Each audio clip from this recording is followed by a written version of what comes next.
भारत गौरव आचार्य श्री पुलक सागर जी गुरुदेव के प्रवचन और लेटेस्ट धार्मिक भजन व कार्यक्रम निशुल्क देखने व सुनने के लिए हमारे YouTube चैनल जीन शरणम मीडिया को आज ही सब्सक्राइब करें और सबसे पहले देखने के लिए बेल आइकन पर क्लिक जरूर करें। कर लिया अपने जीवन का एक किस लिए कर लिया? जीवन के लक्ष्य को पाने के लिए। जीवन का लक्ष्य क्या है? खाना पीना, बैठ जा, खाना पीना, भोगना, मकान बनाना, रुपए कमाना, पैसे कमाना, ये जीवन का लक्ष्य नहीं हुआ करता है। ये तो हर जन्म में हमको प्राप्त हो जाया करता है। अपना पेट एक जानवर भी भरता है, अपना पेट एक चिड़िया भी भर लेती है। ये कोई बहुत बड़ी बात नहीं, हमने अपना पेट भर लिया। अपने लिए मकान पशु पक्षी भी बना लेते हैं, ये भी कोई बहुत बड़ी बात जीवन का लक्ष्य नहीं हुआ करता है। जीवन का लक्ष्य तो वो होता है, जीवन का लक्ष्य है मोक्ष की प्राप्ति, निर्वाण की प्राप्ति। लक्ष्य वही होता है जो कभी अलक्ष्य नहीं हुआ करता है। माता पिता, भाई बंधु, परिवार, रुपया, धन, संपदा, जो कुछ भी हमने बटोरा है, यह लक्ष्य नहीं है जीवन का। लक्ष्य क्या? जो कभी परिवर्तित नहीं होता है। हमारे माता पिता बदलेंगे या नहीं बदलेंगे? बोलिए। ये शरीर छोड़ देंगे, नए माता पिता मिल जाएंगे, बदल गया लक्ष्य। आज ये माता पिता हैं, कल दूसरे हो जाएंगे, अगले और जन्म बढ़ेगा और माता पिता बदलते जाएंगे। जो बदलता जाए वो जीवन का लक्ष्य नहीं हुआ करता है। आपकी जन्म तारीख बदलेगी या यही रहेगी? बोलिए।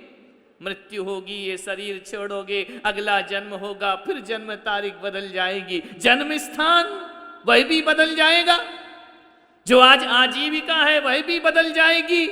ऐसी कौन सी चीज है जो स्थिर है इस संसार में? हर चीज परिवर्तनशील है, हर चीज बदल जाया करता है। माता पिता बदलते हैं, नाम बदल जाता है, देश बदल जाता है, स्थान बदल जाता है। कोई भी स्थायी मकान जो आज तुमने रुच रुच के बनाया है ना, जब बेटा पैसा कमाने लगेगा ना, तो तुम्हारा ही बेटा कहेगा इसे तोड़ो, क्या पुराने फैशन का मकान बनाया है, इसे तोड़ के नई डिजाइन का मकान बदल गया। विचार करिए, घर बदल गए, सब कुछ बदल जाते हैं। व्यापार, माता पिता, बच्चे बड़े होंगे, कहेंगे पापा ये वाला व्यापार नहीं, अब दूसरा वाला व्यापार करेंगे, अब और पैसा दूसरे तरीके से कमाएंगे। जो चीज देखो वह बदल जाया करती है। आदमी का स्वभाव बदल जाता है, आदमी का नेचर बदल जाता है, आदमी की चाल ढाल बदल जाती है। जवानी में जैसे थे वैसा बुढ़ापा नहीं हुआ करता है। जवानी में जो हमारी जिंदगी थी वो बुढ़ापे की नहीं हुआ करती है। बुढ़ापे का एकाकीपन, सूनापन खलता है अपने जीवन को। हाथ पैर चलते नहीं हैं, लेकिन एकांत हमें खला करता है। कहाँ जो शान रहती है बुढ़ापे में, सब शान कम हो जाया करती। ऐसी कौन सी चीज है जिसमें परिवर्तन नहीं होता है? रिश्ते बदल जाते हैं, मिजाज बदल जाते हैं, स्वभाव बदल जाते हैं, लोगों के अंदाज बदल जाते हैं। और तो और छोड़ो, इस शरीर को पालने पोसने में लगते हैं, यह शरीर भी स्थायी नहीं, यह भी आगे जाकर के बदल जाया करता है। परम प्रभु भगवान ने सोचा, फिर कौन सी चीज है जो बदलती नहीं है? कौन सा संसार में ऐसा पदार्थ है जिसमें परिवर्तन नहीं हुआ करता है? भगवान महावीर की जन्म तारीख मालूम है? कब हुआ उनका जन्म? नहीं मालूम? चैत्र शुक्ल 13, कितने वर्ष पहले हुआ? आज से 2500-2600 वर्ष पहले हुआ भगवान का जन्म। विचार करिए, 2600 वर्ष के बाद भी भगवान की जन्म तारीख आज भी वही है। आज भी लोग चैत्र शुक्ल त्रयोदशी को भगवान का जन्मोत्सव मनाते हैं। रामनवमी, राम की जन्म जयंती आज भी वही है। हमारा जन्म क्या होगा? 50-60 साल बाद। अब तो 50-60 भी नहीं बचे अपन लोगों के, बचे हैं क्या? थोड़ा बहुत जीवन बचा है, आगे जाकर ये जन्म जयंती हमारी बदल जाएगी, परिवर्तित हो जाएगी। भगवान के माता पिता आज से करोड़ों अरबों वर्ष पहले हुए ऋषभदेव भगवान, आज भी उनकी जन्मस्थली अयोध्या ही मानी जाती है। अरबों वर्ष पहले हुए ऋषभदेव भगवान, आज भी सारी दुनिया उन्हें नाभिराय सुत और मरुदेवी के पुत्र के रूप में जानते हैं। आपके पिछले जन्मों के माता पिता का नाम क्या है, पता है क्या? कुछ कहाँ थे पिछले जन्म में? कुछ नहीं पता, सब बदल जाया करता है। परम प्रभु भगवान ने कहा अब मुझे ऐसी राह पकड़ना है जहां कोई परिवर्तन नहीं हुआ करता है, हमेशा वही, सदियों सदियों अरबों खरबों वर्षों के बाद भी कोई ऋषभदेव के माता पिता का नाम पूछेगा तो नाभिराय और मरुदेवी का नाम याद। 2500 वर्ष बीतने के बाद भी त्रिशलानंदन वीर की और जय बोलो महावीर की, हमारा कुछ याद नहीं, हमारा सब कुछ बदल जाता है। नाम गांव भेष परिवेश गति सब बदल जाया करती है। ऐसे धर्म को धारण किया पद्म प्रभु भगवान ने अपने जीवन में, जहां सब कुछ स्थायी हो गया। पद्म प्रभु अरबों वर्ष पहले हुए इस धरती पर 6वें नंबर के तीर्थंकर हैं, आज भी दुनिया उन्हें याद करती है। विचार करना है आपको, लक्ष्य क्या होता है जो परिवर्तित नहीं होता। मोक्ष एक बार मिल जाए परिवर्तित नहीं होता है, शाश्वत है, सनातन है, अनादि निधन है, रही है अनंता अनंत काल यथा तथा शिव परिणय। जिन्होंने मोक्ष प्राप्त कर लिया अनंत अनंत काल तक वह उसी निर्वाण स्थल पर मौजूद रहते। ऐसे पवित्र धर्म को धारण करो। ऋषभदेव ने, महावीर ने, पद्म प्रभु ने, चंदा प्रभु ने, सभी तीर्थंकरों ने इस धर्म को धारण किया। धर्म कोई बहुत बड़ी चीज नहीं है। धर्म कितने अक्षर का है? 2.5 अक्षर का। छोटा सा तो है, बहुत बड़ा तो है नहीं। जितना हमारा नाम है उससे छोटा हमारा धर्म है। 2.5 अक्षर का धर्म है। लेकिन ये मत सोचो ये 2.5 अक्षर बड़े काम के हुआ करते हैं। ये 2.5 अक्षर नर को नारायण बना दिया करते हैं। ये 2.5 अक्षर पशु को परमेश्वर बना देते हैं। और ये 2.5 अक्षर वो 2.5 अक्षर होते हैं जो कंकर को शंकर बना देते हैं और शंकर को तीर्थंकर बना देते। ये 2.5 अक्षर हैं, केवल 2.5 अक्षर। मालूम है तुम्हें आम कितना बड़ा होता? इतना बड़ा तो होता है ना पका हुआ आम।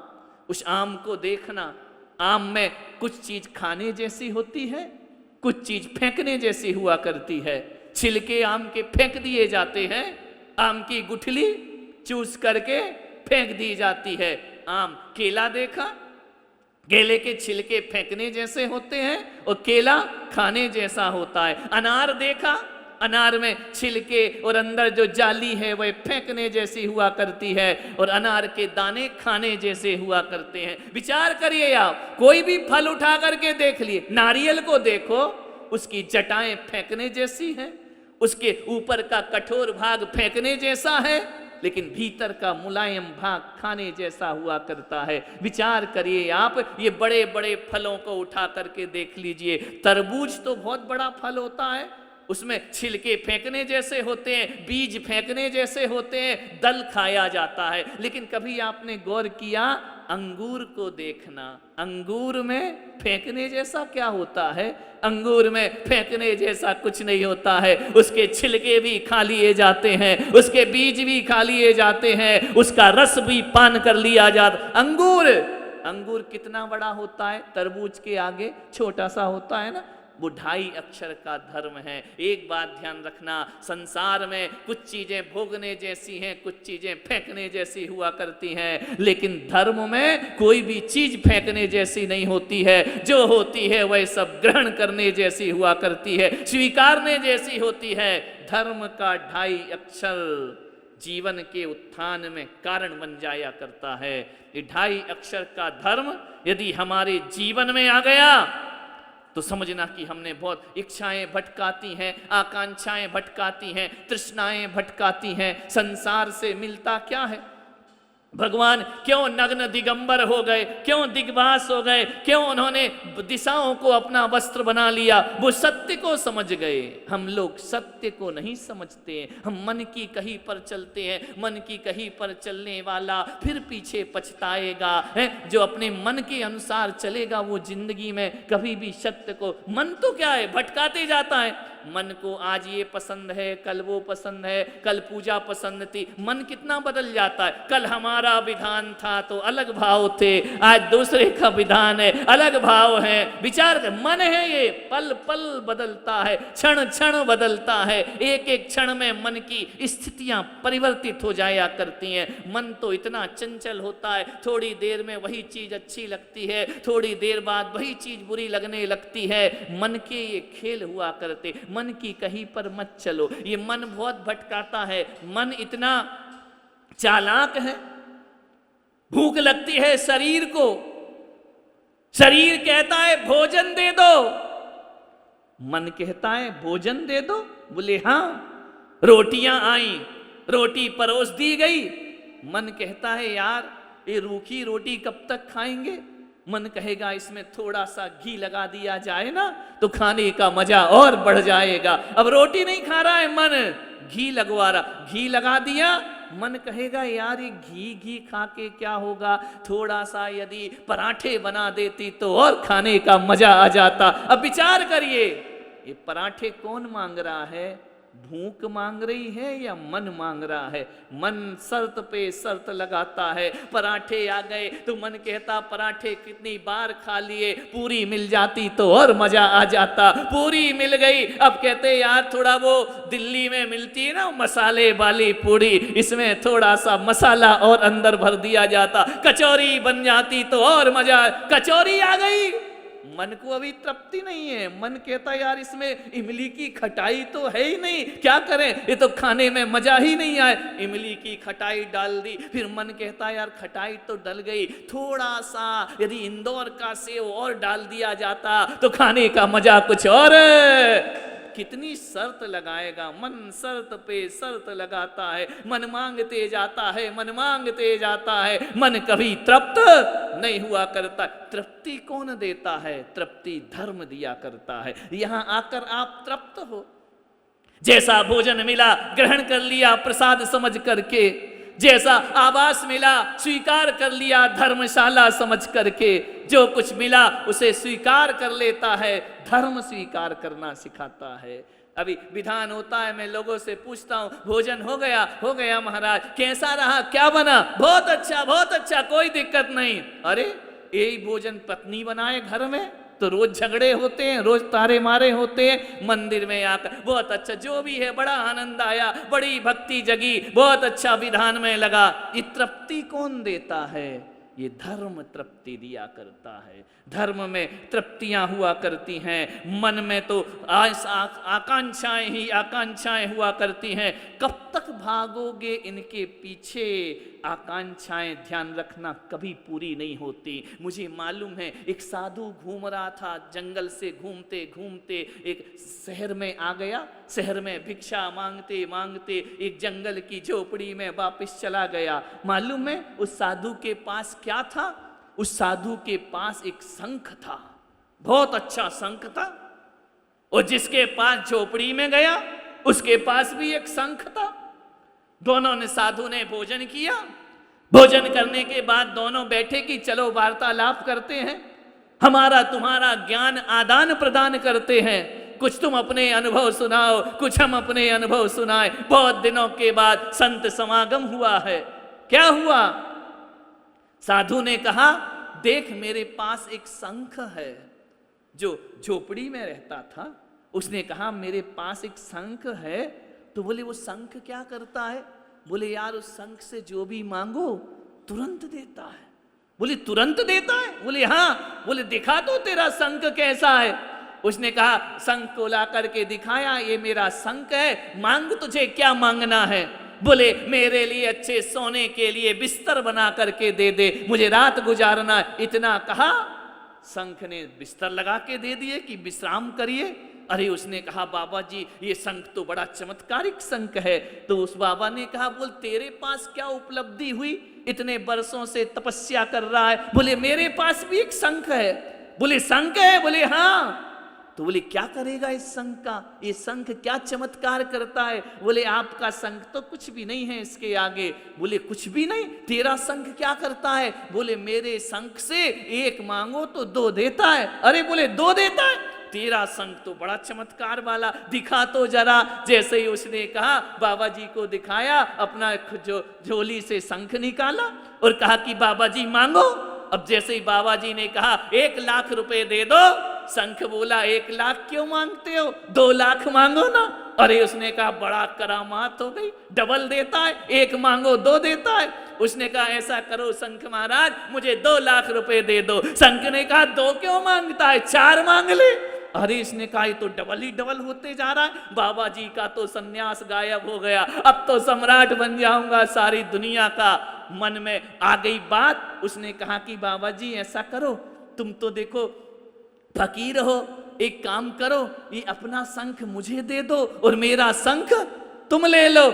उसने कहा क्या बात है, मैं ऐसा लेकिन तुमने मुझे रात रुकने के लिए झोपड़ी में जगह दी है, तुम्हारा भी कुछ फर्ज अदा मुझे करना है, बदल लो शंख, हमारा क्या बिगड़ता है। उसने कहा पक्का? बोले पक्का। दोनों ने आपस में अपना अपना शंख बदल लिया। अब एक शंख वह था कि मांगो और तुरंत दिया, वो लेकर के चला गया। ये इस ख्वाब में डूबा है कि डबल मिलेगा। सुबह उठा, उठ करके कहा मुझे गाय का 1 लीटर दूध चाहिए। शंख ने कहा बाबा जी 1 लीटर क्या मांगते हो, 2 लीटर मांगो। अरे उसने कहा कोई बात नहीं 2 लीटर दूध दे दे। बोले 2 का क्या करोगे, 4 लीटर मांगो। अरे तो उसने कहा मेरे बाप 4 लीटर दे दे। बोले बाबा जी तुम्हारा दिमाग खराब हो गया, 4 लीटर क्या मांगते हो, 8 लीटर ले लो। अरे तो उसने कहा तू 8 लीटर दे दे। बोले 16 ले लो।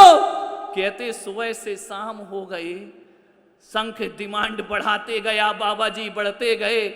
1 कटोरी दूध भी नहीं मिला उसको। पूछा कि भाई तू देता क्यों नहीं है? शंख ने कहा हम ढपोर शंख हैं, हम आश्वासन देते हैं लेकिन देते कुछ भी नहीं है, हमारे पास क्या, हम बढ़ाते जाएंगे तुम मांगते जाओ। संत ने लिया अपना माथा फोड़ लिया, इससे अच्छा तो मेरा वही वाला शंख था, 1 मांगो तो तुरंत मिलता था। ठग करके ले गया। माया ठग लेती है, मोह ठग लेता है, आकांक्षाएं ठग लेती हैं, इच्छाएं ठग लेती हैं, इच्छाएं कभी पूर्ण नहीं हुआ करती हैं। मान्यवर आपको हंसी आ रही होगी कि बाबा कैसा पागल था, ऐसा शंख लेकर बैठा, डबल डबल बोलता है लेकिन देता कुछ भी नहीं है। वो बाबा हो या ना हो, और वो शंख हो या ना हो, यदि अपने अंतस में झांक करके देखोगे तो हमारे मन का ढपोर शंख भी ऐसा ही है। जिंदगी भर बोलता है बोलता है, मांगता है मांगता है मांगता है, और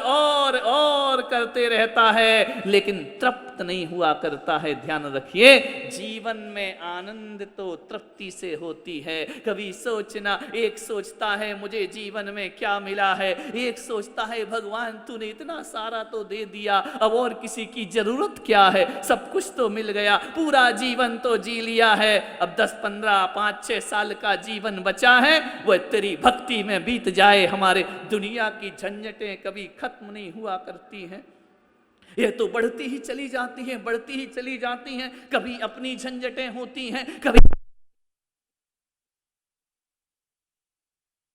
चिंता से मुक्ति नहीं मिला करती है। धू धू करके चिता में जल जाते हैं लेकिन चिंताओं से विश्राम नहीं हुआ करता है। चिंताओं से यदि कोई मुक्ति प्रदान करता है तो 2.5 अक्षर का धर्म हमें चिंताओं से मुक्ति प्रदान करता है। कभी भी अंत नहीं होता है आशाओं का। अंगम गलितम पलितम मुंडम दसन विहीनम जातम तुंडम वृद्धो याति गृहत्वा दंडम तदपि न मुच्यति आशा पिंडम। क्या कहा है? अंगम गलितम पलितम मुंडम दसन विहीनम जातम तुंडम। अंग अंग गल गए, शरीर शिथिल हो गया, इंद्रियों ने जवाब दे दिया, शरीर थक चुका है। दसन विहीनम, दांत विहीन मुख हो गया, झुर्रियां पड़ गई। तदपि न मुच्यति आशा पिंडम, शरीर जवाब दे देता है मन जवाब नहीं देता है, इच्छाएं जवाब नहीं दिया करती हैं, आकांक्षाएं जवाब नहीं दिया करती हैं। भगवान कहते हैं ये संसार का जो रास्ता है ना, आप सोचते हो कि 2, 4, 5 साल में मेरी समस्याओं का अंत हो जाएगा, कभी समस्याओं का अंत नहीं होता है। एक समस्या खत्म होती है और 1000 समस्याएं खड़ी हो जाया करती। जब तक ये सांस चल रही है ना, समस्याओं का कभी अंत होने वाला नहीं है। और समस्याओं का अंत ना समय से होता है ना सांस से होता है। समस्याओं का अंत तो समझदारी से हुआ करता है। मान्यवर, जीवन ऐसा ही भागते रहता है, भागते रहता है, भागते रहता है। जीवन को समझने का प्रयास करें। मरते जन्म समय दिगंबर आया, मरते समय चदरिया ओढ़े। पैदा कैसा होता है आदमी? जन्म समय दिगंबर आया, मरते समय चदरिया ओढ़ी। बाद मरण के साथ गया क्या, देख न पाई आंख निगोड़ी। परिग्रह की गहन कालिमा, निर्मल अंतर को रंग डाला। पीता रहा समझ कर अमृत, हर क्षण मनुज मोह का प्याला। किंतु मूर्छा बस मानव ने, सारी उम्र संपदा जोड़ी। मरते समय दिगंबर आया, जीत जन्म समय दिगंबर आया, मरते समय चदरिया ओढ़ी। दिगंबर आए हैं, ऐसा दिगंबर रूप पद्म प्रभु भगवान ने वैराग्य होते ही हाथी को देखा बंधा हुआ व्याकुल। हाथी की व्याकुलता को देखा और अपनी व्याकुलता को समझ गए। भगवान ने दीक्षा धारण कर ली। इस संसार में हाथी की पीड़ा ही नहीं, ये पीड़ाएं तो संसार में सबकी चलती रहती हैं। पीड़ाओं का कभी भी अंत होता नहीं। और भगवान ने झटपट राजपाट छोड़ करके परम दिगंबर वेश धारण कर लिया। ऐसी परम दिगंबर मुद्रा को हम यहाँ परम प्रभु भगवान को अर्घ समर्पित कर रहे हैं। एकांत में बैठ करके अकेले में सोच लेना, किस किस की चिंता करोगे? जब तलक है जिंदगी फुर्सत न होगी काम से। कुछ समय ऐसा निकालो, प्रेम कर लो, राम से ध्यान रखना। कभी फुर्सत मिलती है क्या? मन कभी बोलता है कि आज मैं फुर्सत में हूं? कभी नहीं बोलता है। दुनिया भर के मकड़ जाल बुनते रहता है, दुनिया भर की आशाएं पाल पाल करके जीते रहता है। सामान 100 बरस का, पल की खबर नहीं, पल भर का पता नहीं। अभी बैठे बैठे दुनिया से उठ जाएं, क्या भरोसा है? किसी देखा नहीं कोरोना में कितने लोग चले गए, पता ही नहीं चला, दुनिया से विदा हो गए। क्षण भंगुर मानव का जीवन, इसमें आदमी इतना ज्यादा आकांक्षाओं को लेकर दुखी होता है। नहीं, सब कुछ देख लिया, सब कुछ भोग लिया। अब तो शेष जीवन जो बचा है, शेष सांसें जो बची हैं, शेष मेरे मन की जो भावनाएं हैं, वो भगवान के चरणों में समर्पित हो जाना चाहिए। सारे जगत का भला करते करते जिंदगी गुजर गई, अपने भलाई पर सोचो। मृत्यु के बाद हमारे साथ कोई भी जिससे भला करो वो भी जाने वाला नहीं है, और जिससे बुरा करो वो भी हमारे साथ जाने वाला नहीं है। आज ये पुण्य की गठरी यहाँ से बटोर करके ले जाओ। जब यहाँ से घर जाओ, क्या किया? जिन शरणम में जाकर विधान किया, क्या लाए वहां से? महाराज से बातें की, आशीर्वाद लिया। कहना नहीं, धन की पोटली तो वहीं छोड़ दी और भगवान के पुण्य की पोटली बांध करके हम अपने घर में ले जा रहे। सौभाग्य अपने घर में ले जा कर, जिम्मेदारियों का बोझ तो वहीं पटक दिया हमने। अब अपने आत्मा का एक कल्याण का एक सौभाग्य लेकर के हम वापिस लौट रहे हैं, तो जीवन तुम्हारा सार्थक होगा। तो यहाँ पर आना गंगा स्नान से कम नहीं हुआ करता है। तीर्थों पर जाना, तीर्थों जैसी पवित्रताएं लेकर के जाना। जीवन में यही पोटली जो देकर जा रहे हो वो तुम्हारा नहीं है, और जो लेकर जाओगे वही तुम्हारे काम आएगा। जन्म जन्म तुम्हारे काम आने वाला है। इसी पवित्र भावनाओं के साथ आए हम भगवान को यहाँ पर अर्घ्य समर्पित करते हैं। पहला अर्घ्य चढ़ रहा है दिग्वास से पद्म प्रभृति थंकर भगवान को, और यह दिशाओं को जिन्होंने वस्त्र बना लिया, संसार के वाकामना वासना के वस्त्र छोड़ दिए, ऐसे भगवान को यहाँ पर अपन अर्घ्य समर्पित करेंगे। चलिए, पहला अर्घ्य। पहला तो